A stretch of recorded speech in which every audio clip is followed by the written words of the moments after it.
السلام علیکم. ہم اردو کا گلدستہ کی تیسری جماعت کی کتاب چاند کی کمپلیٹ ویڈیو سیریز کے ساتھ آپ کے سامنے حاضر ہیں، اور آج ہم آپ کو ایک بڑی مزیدار سی نظم سنائیں گے. چاندنی میں ندی کی سیر. چاندنی کسے کہتے ہیں؟ چاندنی چاند کی روشنی کو کہتے ہیں. اور جب چاند اپنے پورے آب و تاب کے ساتھ نمودار ہوتا ہے، وہ کون سی تاریخ ہوتی ہے چاند کی؟ وہ چاند کی 14ویں تاریخ ہوتی ہے. تو اس وقت چاند سب سے زیادہ روشن ہوتا ہے، اور اگر آسمان پہ بادل کم ہوں یا نہ ہو تو پورا سما بالکل ایسا روشن ہو جاتا ہے کہ آپ کو آسانی سے دکھتا ہے. تو چاندنی کی موجودگی میں ایک ندی کی سیر کی. ندی جو ہے وہ چھوٹا دریا ہوتا ہے. دریا جب تھوڑا پتلا ہو کے کہیں سے گزر رہا ہو تو اس کو ندی کہتے ہیں. تو شروع کرتے ہیں.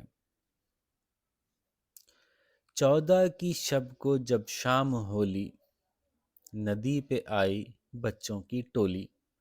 ٹولی کہتے ہیں گروپ کو. تو جب 14 کی شب یعنی 14 تاریخ تھی چاند کی 14 تاریخ کی رات کو جب شام ہوئی تو ندی پر بچوں کی ٹولی یعنی بچوں کا گروپ آیا ہے.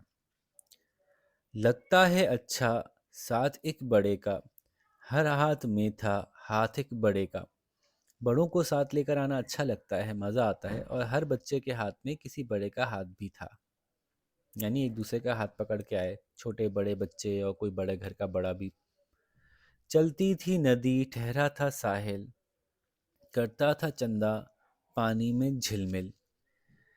ساحل یعنی کنارہ جو تھا ندی کا وہ ٹھہرا ہوا تھا. ظاہر ہے ٹھہرا ہوا ہی ہوگا، وہ کیسے چلے گا. اور ندی چل رہی تھی، پانی بہہ رہا تھا، اور پانی کے اندر چاند کی جو شبیہ تھی وہ جھل مل کر رہی تھی. جھل مل کرنا مطلب اسپارکل کرنا، کیونکہ پانی ہل رہا ہوتا ہے نا، تو اس کی وجہ سے یہ لیفٹ رائٹ تھوڑا اوپر نیچے ایسے ہل رہا ہوتا ہے، تو اس کو جھل مل کرنا کہتے ہیں. روشنی کا مختلف طرح سے منعکس ہونا جھل مل کرنا کہلاتا ہے. تاروں نے افشاں ندی میں گھولی، کشتی میں پہنچی بچوں کی ٹولی. افشاں کیا ہوتی ہے؟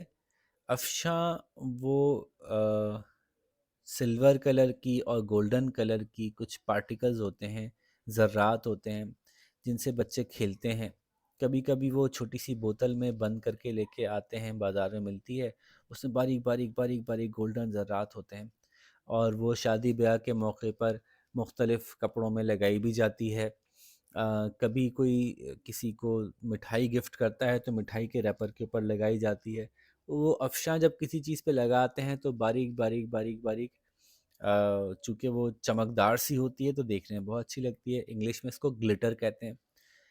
تو گلٹر تو آپ نے دیکھی ہوئی، گلٹر پیپر بھی ملتا ہے، اس کو آپ کہیں چپکاتے ہیں، دیکھنے میں بڑا اچھا لگتا ہے. لیکن اس کا مسئلہ یہ کہ ایک دفعہ وہ کہیں لگتی ہے تو اس کو چھڑانا بڑا مشکل ہوتا ہے، پھیلتی چلی جاتی ہے. تو چونکہ ستارے آسمان پہ بالکل ایسے ہی لگتے ہیں جیسے گلٹر پھیلی ہوئی ہو، تو ستاروں کی روشنی جب آسمان کے اوپر سے ہو کے ندی میں جھلک رہی ہے، ندی سے ریفلیکٹ ہو رہی ہے، تو ایسا لگ رہا ہے کہ آسمان کے تاروں نے ندی کے اندر افشاں گھول دی ہو. چونکہ ندی ایسے چمک رہی ہے جھلمل جھلمل، جیسے اس میں افشاں ملی ہوئی ہو، یعنی گلٹری ہو رہی ہے. کشتی میں پہنچی بچوں کی ٹولی. اب بچے جو ہیں کشتی میں بیٹھ کے ندی کی سیر کر رہے ہیں. کشتی وہ کیسی چوڑی تھی آہا، کیسے مزے سے دوڑی تھی آہا. کیسی زبردست کشتی تھی، چوڑی سی بڑی سی، اس کو کتنی تیز رفتاری سے جا رہی تھی، کتنا مزہ آ رہا تھا، واہ واہ. بچے مگن تھے ہنستے تھے کھل کھل، کرتا تھا چندہ پانی میں جھلمل. بچے کتنے مصروف تھے ہنسنے مسکرانے میں، ہنستے بات کرنے میں، کھیل کود کرنے میں. کھل کھل کر ہنسنا مطلب خوب خوشی سے ہنسنا. اور چندہ جو تھا وہ پانی میں جھلمل کر رہا تھا، یعنی جھلملا رہا تھا. پانی جو ہے وہ چمک رہا تھا چاند کی وجہ سے. تو دیکھیے کتنا آسان سا ہم نے اس کا ترجمہ کیا، کتنی ایزیلی آپ کو سمجھ میں آ گئی. ایک دفعہ میں اس کو روانی سے پڑھ کے سناتا ہوں کیونکہ مطلب تو سمجھ میں آ گیا ہوگا آپ کو. تو سنیے جناب. 14 کی شب کو جب شام ہولی، ندی پہ آئی بچوں کی ٹولی. لگتا ہے اچھا ساتھ ایک بڑے کا، ہر ہاتھ میں تھا ہاتھ ایک بڑے کا. چلتی تھی ندی ٹھہرا تھا ساحل، کرتا تھا چندہ پانی میں جھلمل.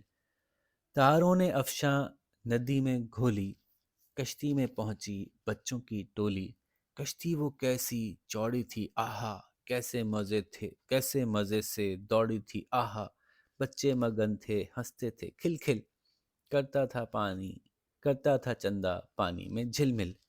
ایک کام اب آپ لوگ یہ کیجیے گا کہ آپ بھی سمجھیے کہ وہی ہیں، تو ذرا ایک اور شعر مزیدار سا بنائیے کہ جیسے کہ یہ بھی ہوا وہاں پہ، ایک اور ایونٹ چھوٹا تھا، جیسے کشتی چوڑی تھی، بیٹھے تھے پانی میں جھل مل کر رہا تھا، تارے ندی میں افشاں گھولے ہوئے تھے، اور کیا ہوا وہاں پہ، کوئی بھی بات اپنی مرضی سے دو مصروں میں ایک جیسے قافیے کے ساتھ بنائیے۔ شاباش، مس آپ کی ہیلپ کریں گی تو آپ شاباش اچھے سے کچھ ایک اور مزیدار سا شعر بنائیے سب لوگ مل کر۔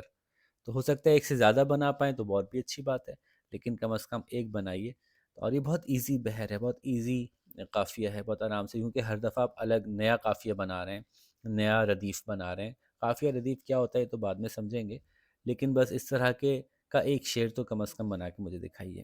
پھر ہم آپ سے ملاقات کریں گے اگلے لیسن میں۔ اپنا بہت سارا خیال رکھیے گا۔ اللہ حافظ۔